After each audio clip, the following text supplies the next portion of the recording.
Brunch, the daily morning show where we talk about the latest topics in entertainment. I'm Brittany Jones-Cooper. I'm Shannon Coffey. I'm Delina Medhin. And I'm Lucas Tim. Hi, everyone. Welcome. Welcome. On National Voter Registration Day. So this is a big day, guys. Hence, He's so excited. I will vote in Democratic blue, chilling with You're so Hillary subtle. Clinton. Wow. Hillary Clinton. Well, what's up? Vote, everybody. It's important. Yeah. Okay. So we know Lucas's passions. But today we're going to talk about Justin Theroux's telling interview on his split from Jennifer Aniston, The Bachelor's Vietnam's viral moment that's got the internet buzzing, and bestie alert, Serena Williams and Meghan Markle's budding friendship. Plus, Tony-nominated Broadway actor Rory O'Malley joins the table to discuss the social movement Belt the Vote. Yes. Woo! Yes. Yeah! Very excited. Very excited. So much fun. So much. Yeah. All right. Well, you know, one lucky couple had the most epic wedding this weekend thanks to Michelle Obama. The former First Lady went back to her hometown of Chicago to reportedly officiate the marriage ceremony. A recent Instagram post by one of the wedding's attendees shows Michelle Obama guiding the bride through a portion of her vows. Wow, that is wedding gold. I mean, I'd rather have her at my wedding than the groom, to be honest. Like, if she would just show up and officiate, I'd marry myself. Like, I don't even care. Yeah, it's definitely very, very cool. I think that, like, I don't know. Did you hear though that they took it down? Like the person who put up the post originally took it down. So it's like, I don't know. Well, that's probably just like some sort of like they didn't want it spreading it out like we were talking about before because perhaps Michelle doesn't want it out that she's officiating weddings now. She's busy. Yeah, no, She's true. got the Netflix deal, the book tour, which is completely sold out. Becoming is coming out. Yeah. I love she's like becoming Michelle Obama. Like that. You is already are. It's true. You are Obama. Michelle. Yeah, you like, are I Michelle wanna, Obama. Yeah, I've arrived. Could I become her in some way? I don't know. I'm But, trying every single day Yeah. to become You're Michelle gonna Obama. get there. I know you are. It's like my only goal. But yeah, this is so cool. And you know, she's doing the When We All Vote campaign. This is nonpartisan organization. She's promoting getting out the vote. She's doing a tour for that with a bunch of celebrities. Like she is very busy right now. So I think this is like, this is a favor. This was definitely a favor, Perfect. especially this book. But everybody's excited about the book tour. Yes. Yeah, Everybody. I mean, the book tour is almost like the Beyonce concert. Like she's doing Yeah. it at the Barclays, which is a huge auditorium, and it's sold out immediately. And now if you go on Ticketmaster, tickets are like $1,000. Right. Yeah. It's literally like trying to get Hamilton tickets or Right. something. I have a friend of mine who like put it in a group chat and was like, "Okay, you guys trying to go?" And like, I'm from Raleigh, North Carolina. She's like, "I'm gonna drive to DC." Wow. Just to go. And Yeah. she was getting That is like criticism Beyonce. because tickets were expensive. Let me just tell you something. Yeah. For 8 years, she was a first lady, which is not a paid role. Right. Not a paid role, and True. I studied it, and it's not even really an official role. When they tried to sue her for the healthcare stuff, that's when they said like it's an advisor to the president. That's when they defined it. But it's a non-paid role. She did a non-paid role with no money for 8 years, so she's allowed to make some money off this book. I agree. She deserves it, and she's I doing agree. so much like for free anyway. So like let her, make some coin. Right? Yeah. Definitely. On that note, would you ever let a celebrity officiate your wedding? And if so, who? Totally. Would I feel like Michelle Obama's like different than a celebrity. Yeah, that's true. Like she feels like she's like your She's I don't like know, a- friend or mom or I don't know, But you Sister or cousin sister, or- somebody you want to know, Yeah. hang out with, have their phone number. But I think it's a good celebrity gift. Like one celebrity who's like would do a good job, not steal the attention totally away from you. Yet someone who's like Yeah, that's big true. enough that, or like could be like maybe I'd say like Tina Fey. I think she'd be funny. Like, I don't know, she's Yeah, funny. okay, and, like, yeah, that's cool. Kind of giving some advice. You're right. You Yeah, need like definitely. a proper B- celebrity. You know, like Right. not an A-lister. You know, just Well, somebody who's not gonna. You know, if I pick Madonna, it's to make it all about her. So that's Yeah. she's gonna pull a Aretha Franklin talk about her time struggling in New York. Like what? that was the That's true. craziest shit I've ever What about seen. Beyonce? You know, Rihanna was a bridesmaid recently, and she actually was so nice and like just like went in the background and didn't steal focus. And I thought that was just like heroic of her to do that. She almost blended in. Yeah, and I was like, wow, she is so talented. She's so talented she can even pretend she's not Rihanna, and I'm like, that's crazy. Right. Oh, that's amazing. But other ones who've done it, Anna Faris, Kesha, Emma Stone, The Rock, and David Harbour from Stranger Things, right? Didn't he do it? Yeah, I actually think Anna Faris would be the best. I really love her. I love her podcast, Unqualified, where she gives like unqualified relationship advice. But there's something really personable about her. And then she's not too famous, so she would be like funny, but like not. I think Anna Faris. I would let. That's a good one. Yeah. And also it's so easy to become like to register to how to like officiate a wedding. Like literally you do it online. It's like 6 steps. Like it's harder booking a plane ticket than it is to like learn how to like officiate a wedding. Our makeup artist downstairs just officiated her friend's wedding like last week, and it's just like, yeah, you go online, you do it, and she married her 2 best friends. It's really sweet. Nice. So if any of my friends want me to marry you, I can get officiated. You in would like be a minute. good. You would I be would good at it, love to officiate a wedding. If you guys let me, I will do it. I feel like you would start interviewing us, and then immediately the couple would be like, actually, I didn't know that about you. We need to break up, and we just go our separate ways. Be like, Brittany made us think about it again. Right, but then I would like bring them back together. Oh, okay. I'd be like, those opposites are why you love each other. You know Joe Biden did it as well. Yes. Yeah, That would be a cool person. Because he'd be kind of funny too. Yeah, he always seems like he's like in a good mood. That's like funny grandpa, like. He would be like accidentally offensive to everybody, which is what he does. He's like always offensive, but you love him anyway. Right. I wish he was doing it while just like licking ice cream, you know? Because whenever I think about Joe Biden, I just think of him like just licking a cone. Okay. Nobody else? Sorry. Joe Biden's so sexy. Honestly, if he was at my wedding, I'd be like, I got a ring. And I'd just like propose to him, you know? Yeah, I mean, I'd be like, fuck whoever I'm marrying, Joe Biden. He like old Joe Biden photos though, when he could get it. But He was really, really hot. I think he's still hot. Even if he's all wrinkly in all the wrong places, like, I'm still like, la la la la. You got a swagger. I mean, one of the best Parks and Rec quotes, Leslie Knope says her dream man has the mind of George Clooney and the body of Joe Biden. So, hey, you and Leslie know. A girl can dream. Well, moving on. Justin Theroux finally opened up about a split from actress Jennifer Aniston. The couple called it quits back in February, but said they would continue to cherish their friendship. In an interview with the New York Times, Justin elaborated, saying that even though their friendship is shifting and ever-changing, it is something to be proud of. Did you guys read the New York Times piece? I did. Yeah, it was interesting. It's kind of like him and like a tank top and leather pants just walking around the city being like, this is where I used to bartend. Right. This is where I used to think, okay, like we get it, he's cool. Like he's a cool guy. But also they made note to say that it was like really hot outside in August, but he never wears shorts. He'll always wear denim even if he's sweating to his thighs. Like they created all these visuals of him as this like sexy renegade biker, like It really painted an appropriate picture, which I know you probably appreciate. Oh yeah, I mean, I was already visualizing him sweating on his thighs anyway without this article, and this article was just like confirming all of my fantasies, and I was like, that's great, thank you so much for your support. Yeah, it's so hard because we've talked about Justin Theroux so much on this show, and I don't want to be repetitive, but it's hard because when I think about him, all I do is think about his body and his mustache and how hot he is and how he's just always skateboarding right in this neighborhood, and we could just see him at any moment in this window, and I will have to jump away. I would like freak. He's so cool. I really do think he's really cool. He would be skateboarding when it's like torrential downpour, like dark out. Like he would be like, yeah, what's up, guys? Brooding. Like, got a skateboard. Always hanging out with his dog, Kuma. Like they're just always chilling. Like what? That's but they made an emphasis that like this whole, it was about, you know, him breaking up Jennifer Aniston, him moving back to New York, and that was a big thing for him. And this whole, they didn't actually like say conscious uncoupling, like but it hinted at the Gwyneth Paltrow very pretentious sort of like, we're not divorcing, we're conscious uncoupling. It kind of hinted that him and Jennifer Aniston are like agreed to just be apart kind of. Well, this is the first time he's spoken about the divorce, and a lot of people have speculated as to why they did. One of the main reasons they just weren't in the same place enough. Like they were both working, doing different projects. She was on the West Coast, he was on the East Coast, and he more or less kind of confirmed that. He said being an actor is being like a carny lifestyle where you're kind of traveling around a lot, and that they very amicably decided that it wasn't going to work for them. And I think he did it like a lot of respect to her, which I love. Like with these, he could have gone a different way. He could have blamed, but the way he handled it, I think, was very respectful. Made me love him even more.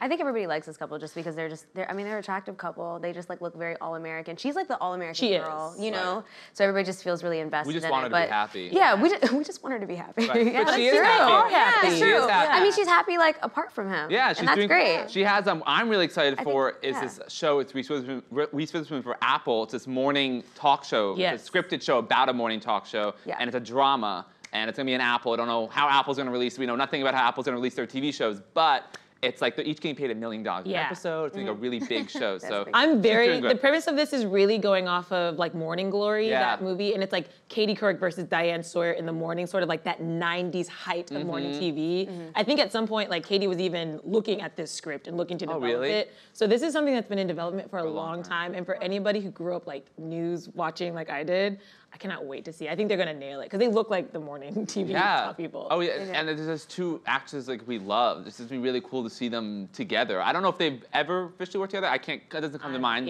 Tweet me if they have. But but it's really cool to see them together. Yeah, so she's good. And he's in Maniac, that Netflix show. I've not watched yet. Oh yeah, I've started watching it halfway through. It's so good. I mean, it's like actually, you know what? That's a lie. It's not that good, but it's really pretty looking. It's like aesthetically very pleasing. So even though the plot, I'm like, where are we going with this? I'm like, oh, my eyes are happy. Yeah. You know, they got like fun colors. Yeah, visually it's amazing. Because Cary Fukunaga, who directed the first season, True Detective, is doing this show too. So he's also very visually like enthralling. Who in this New York Times article, he's like just hanging out with him like at a bar because they're like he's single now, so he's out with the boys. Oh god. They really painted this picture of him that was really unique. He's just outside all the time being single. Like, that's just crazy. It's hilarious. Well, moving on, The Bachelor wasn't the only one finding love on the Vietnamese version of ABC's hit reality show. In a surprise twist during a rose ceremony, one female contestant asked another to leave the show to be with her. And the second woman nearly went through with it. The moment, which has now gone viral, is being touted as the most dramatic ever in Bachelor history. Take a look.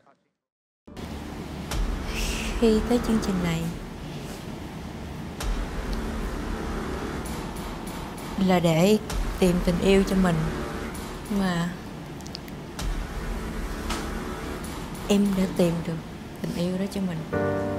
Nó không phải là anh, đó là một người khác.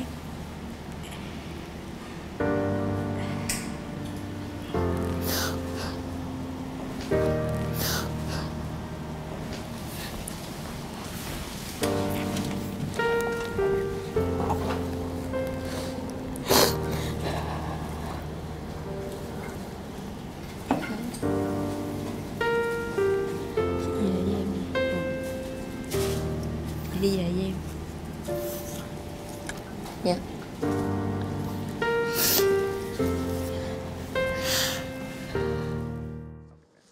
Guys, that's dramatic. Very. Very dramatic. Yeah. I just love the like pat that she gave her. Yeah. It's like so petty. It's like, I love you so much. She's like, okay, girl. I was like, okay. But she didn't say I love you. She just kind of walked over and was like, will you leave with me? That's and true. I was like, wait, is she asking her? Like, she should have been like, I love you. Right. Leave with me now so we can be in love together. Lesbians rise! You know, like I wanted a more gay moment. Yes. And this was like, borderline gay. Yeah, this is, you know, I thought it could have been gayer in my book. Because I feel like, in a weird way, that girl wasn't reciprocating her feelings. Like you said, like that little pat.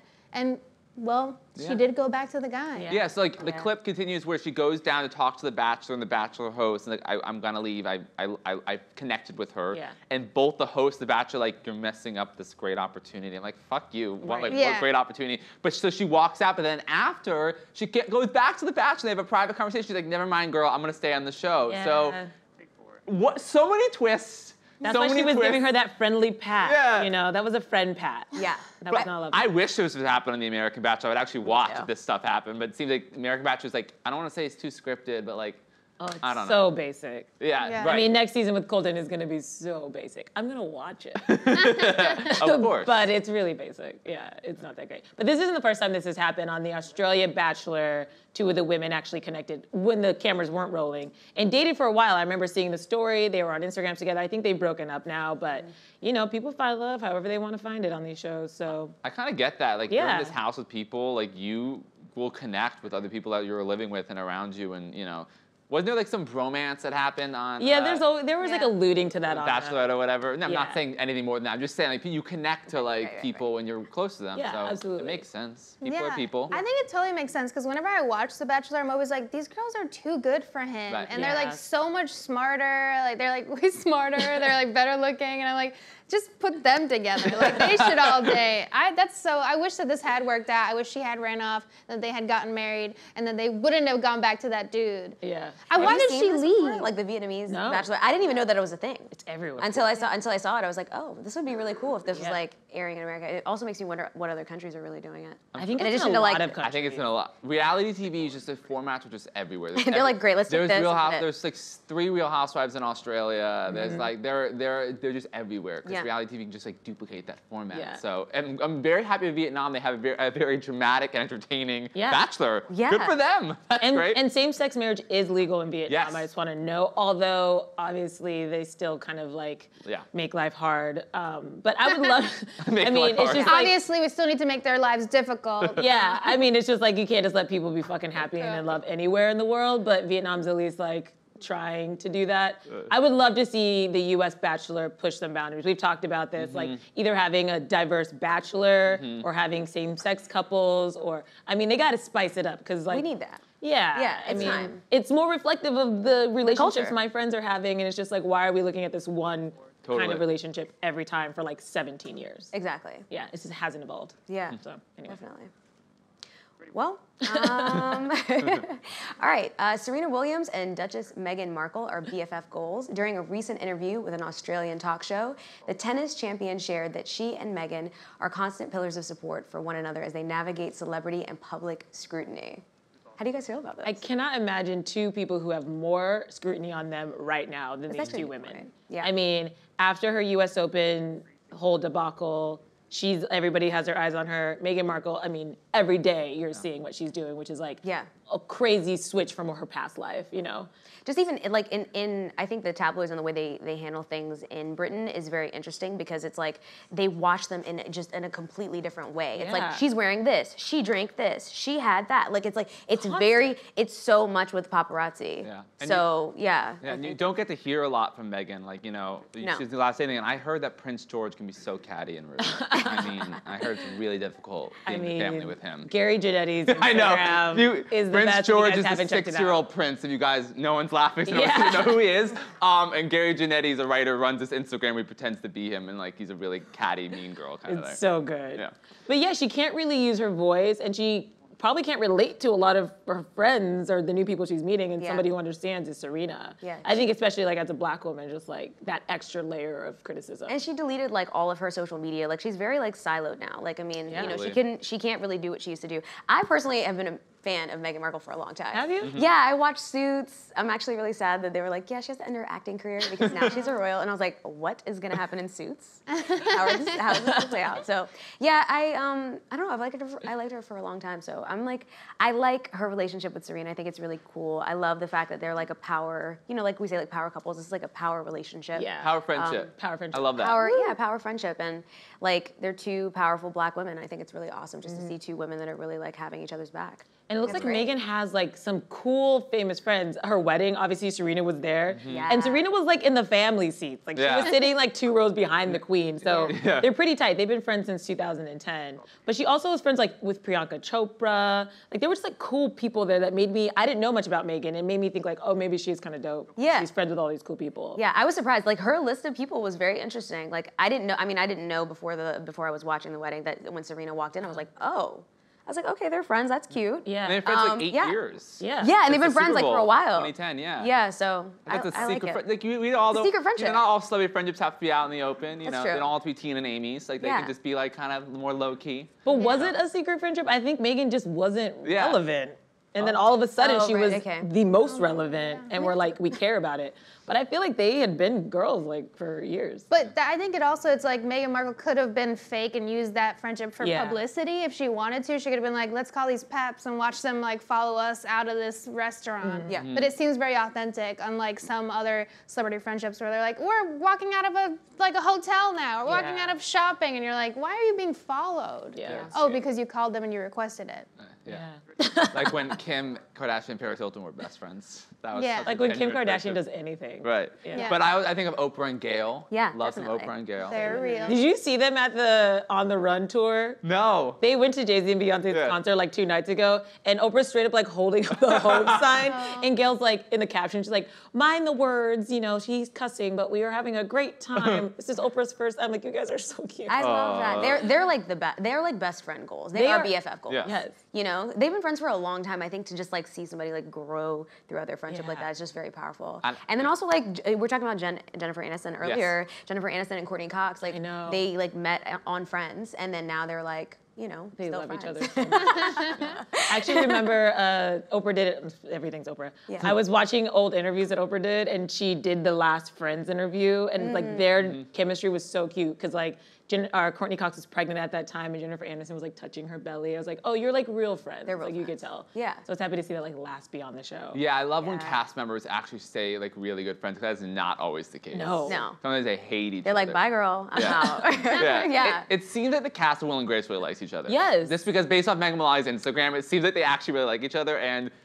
that I don't think it can be fake. I don't want it to be fake. I need that to be real. Yeah. When I watch that show, And I love that show. Yeah, I want them to be best That's the thing, friends. you need it to be real. That's Same thing with the cast of Insecure. Right. They're always Yes. hanging out and always doing Instagram stories of each other. And I'm like, oh, this makes me even more invested in the show, 100%. For sure. When you see like Issa and Yvonne Orji like on a yacht twerking together. Yeah. Yeah. Like it makes me Totally. happy in my Exactly. soul. And Natasha Rothfeld tweeting like Issa's like my president. Or whatever. Like, I love that they Yeah, love so and support great. each other. Yeah, it's a game changer. Yeah. Anyway, well, moving on to our special guest. Rory O'Malley is a Tony-nominated star, best known for his roles as King George III in Hamilton and Elder McKinley in The Book of Mormon. Now he's teaming up with fellow Broadway actors to form Belt the Vote, a nonpartisan social media campaign encouraging theater fans, professionals, and students to register to vote. Let's take a look.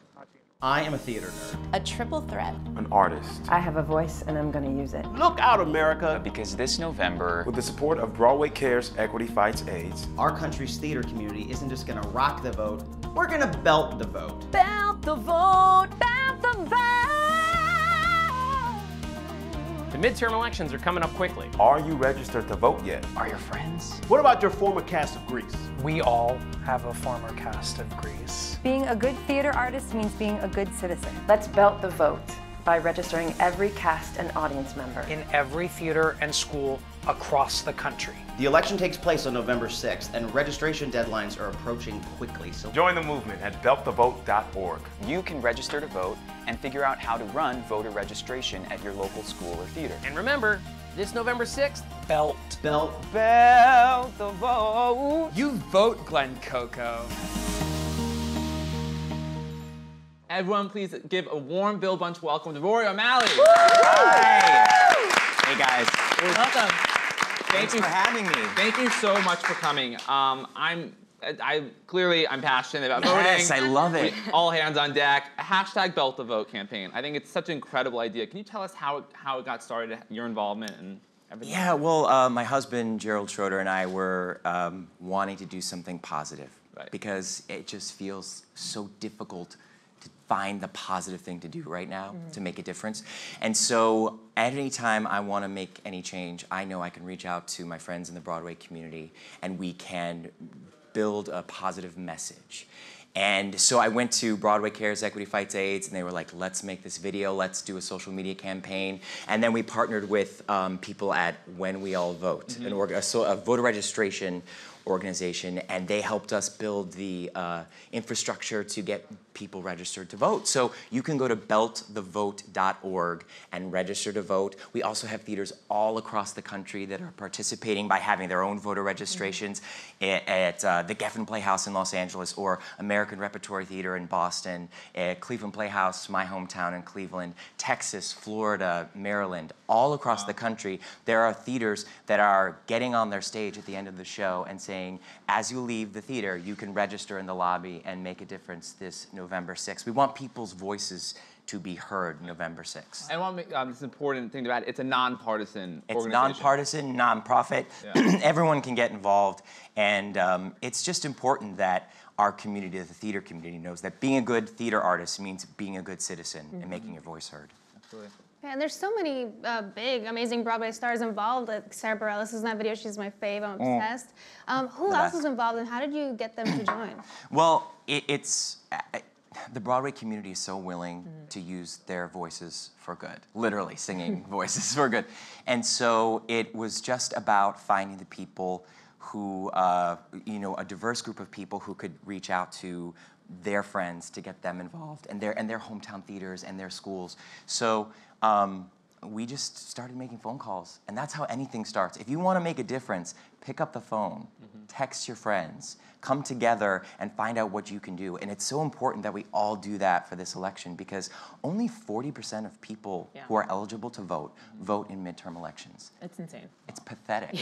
It's pathetic. I mean, there's no other way to put it. So we can't have that be the case. It can't be 40% of the people voting this time. Why do you think people aren't voting? Like, is there a barrier to registering? Like, what is keeping people from doing it? It is so easy. It's incredibly easy. You can go to beltthevote.org and make it happen right now. However, I think that it's got to be a group effort. I think it's hard for people to talk about. It takes your friends, your family, your theater, your school saying, this is what we're doing now. I have had people say to me, do you really need to get the theater community involved? Aren't they like very conscientious and there for social change? But yeah, maybe I'm preaching to the choir, but our choir doesn't know how to sing. Right. You got to teach the choir how to sing. Right. And I think that everyone's just a little afraid to take that first step. But if we do it together, we won't have to live in that fear. Totally. It's important to bring your friends in. On that note, is there any other way to get people, like can you throw parties in your own town or throw registering, like how can people get involved if they are registered to vote but still want to be involved in the process? Okay, throw a party. Okay. Yes. One. Yeah. Yeah, have a potluck. Have people come to your community theater and talk about voting. Because what you can do is pick up your phone and start calling everyone in it and say, hey, are you registered? Text all of your friends. Use hashtag #BeltTheVote on social media to have the conversation. Because really the reason people don't go to vote or don't get registered is because they aren't being held accountable by their community, by their friends and family. And it's just important that we don't let this slide by. What I've noticed personally is that I think education is a really big thing, like understanding who you're voting for. Very true. So within my own personal friend group, I find that like there is a lot more talk about voting just because of like what's going on in the world. But do you have any websites or anything that you recommend when it comes to educating yourself about who to vote for? Because I know this is a nonpartisan organization. It is. It's nonpartisan, but you know, there's no one better than a millennial or a young person to figure out how to research something on the internet. If you go to a candidate's website, you will find all the information you need to know. And also, if you have an organization that you love and that you believe in, you know, find the candidates or causes that are important to that organization or that that person. And if you just take a few minutes to make an informed decision that is going to be your superpower. You know, we are so obsessed with super movies, superpower, you know, superheroes, thank you. And we are in America, okay? We get to vote in America. That is a superpower. You ask anyone else across the world what they would do if they could vote in an American election. They would be so grateful. They wouldn't take it for granted. It's so important that we take our vote and use it. November 6th. I'd like to get your opinion on something. Since the 2016 election, actually Broadway has become kind of a political area where you know Secretary Clinton's been going to a lot of Broadway shows and getting standing ovations. She likes the theater. She likes the theater. she has the time now. She wants to go. Good for her. Well, you know, Vice President Mike Pence went to Hamilton, and I was performing that night. Right, and I wanted to hear about that. And also there was a guy waving a Trump flag at a Frozen when they were giving bows, and one of the actors took the flag away because he felt it was disrespectful. How do you feel? Do you feel like this is the next step for Broadway to take action to kind of bring people together to a common ground, or do you see like this is just how partisan or divided our country is getting now? Broadway is kind of getting affected by it. Broadway has always been at the forefront of social change, always. Broadway Cares, Equity Fights AIDS didn't start because it was a cute way to raise money. It was because people on Broadway were dying. People were contracting AIDS. No one was doing anything or raising any money.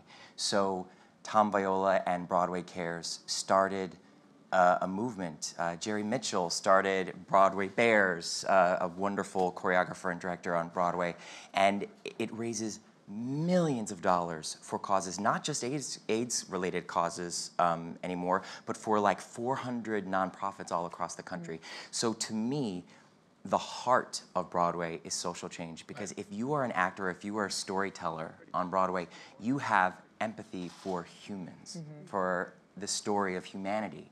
And so it goes hand in hand with what we do. And it's live, and it's dangerous, and it's scary. Being in front of an audience, you know, something could happen at any moment, and that's the beautiful part of theater. And so when a dignitary or a politician comes to the theater, I don't care what side of the aisle they're on or who they are, they get applauded and booed. Right. Both things happen because people are alive and they're making their voice heard. And that's the beauty of Broadway. And going back to Hamilton, you were King George III, which I feel like if I get my singing voice better as the role I was born to play, I feel like it wouldn't require a lot of acting. I see it. I know people. We'll talk. Yeah, I need to learn to do that walk. But what was it like performing on that night when Vice President Mike Pence was there, but also being a part of Hamilton, you know, which is a global cultural phenomenon? Yeah. That night was, you know, one of many, many memorable nights that Hamilton gave me. But really what I remember is the fact that, you know, we were actually giving a speech at the end of the show to collect money for Broadway Cares, as we do at that time of year.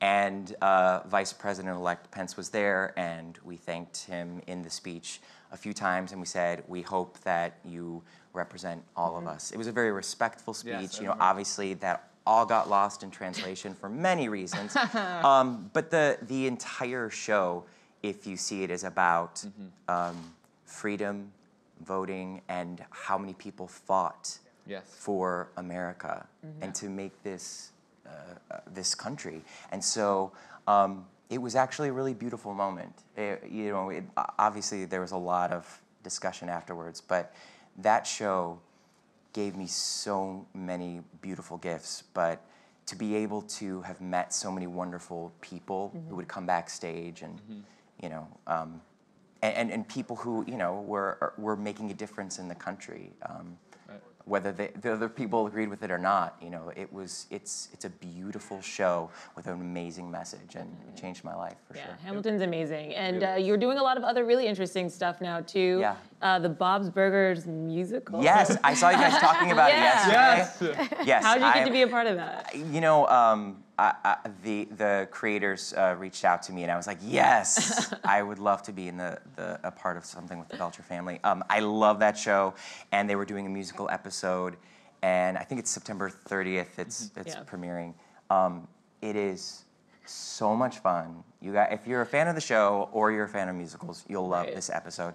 And David and Andrew Reynolds and Josh Gad, my buddies, who I've all been on stages with, are in it. So it felt like a reunion in animated form. A weird reunion, but a good one, sure. Yeah. And then what else? I know you also have a podcast. And I have a podcast, yes. You're so up on me. Thank you so much. Better at plugging my stuff in. Yeah, I have a podcast called Living the Dream. And I basically talk to my friends who are actors in the business, and we talk about the realities of what it takes day in, day out to live your dream. Not just about getting the job, but how do you afford to feed yourself in the meantime? Because people don't want to talk about that, but when I got out of college and I wanted to be an actor, I desperately needed to figure that out. So I talk to people who've made it on Broadway, people who are still finding their way to be in a TV show or struggling as an artist, to see how they're living their dream. And I also have a TV show coming out on Lifetime at the beginning of next year called American Princess, where I play Shakespeare at a Renaissance festival. A pretentious Shakespearean actor. My husband says I didn't have to do any research for that. But it's like one of the most fun projects I've ever been a part of. Sounds awesome. That's really great. Definitely check that out. Well, Rory, thank you so much for joining us. You can learn more about how to register to vote and hashtag Belt the Vote campaign by visiting www.beltthevote.org. Rory, thank you. This is really, really an amazing conversation. And thank you, Delina, for joining us. Yay. That's all from us. We'll see you tomorrow, same time, same table. Thanks, everyone.